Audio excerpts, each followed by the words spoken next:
Now let's talk about global migration. Global migration is the movement of a person or a group of persons from one place to another with the purpose of regulating their residence there temporarily or permanently. When migration takes place from one place to another within the country, is it called internal migration, while the movement of a person happens toward to another country's termed as international migration.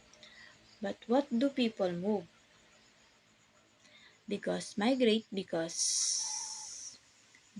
people migrate, they seek economic betterment, educational, family, political conflict, and career. These are the push factors that are considered the cause of why people migrate. You can think of it like this: you are no longer having time off the family, and seeing your relationship to them are already toxic. You work so much in the company but giving you a low salary. In addition to that, you have a terror boss that shout up and point out on everything that you do in your workplace. This kind of situation, your career, social communication, environment, family fears, even your economic status is affected, and this is the thinking.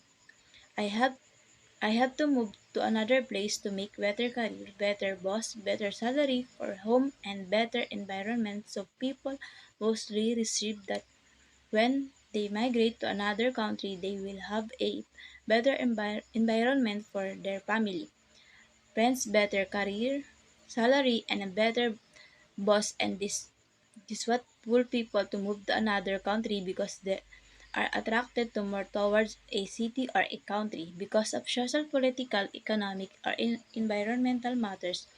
There are so many circumstances that may arise which may attack or more, and for you to live that always keep in mind that you are for your own betterment.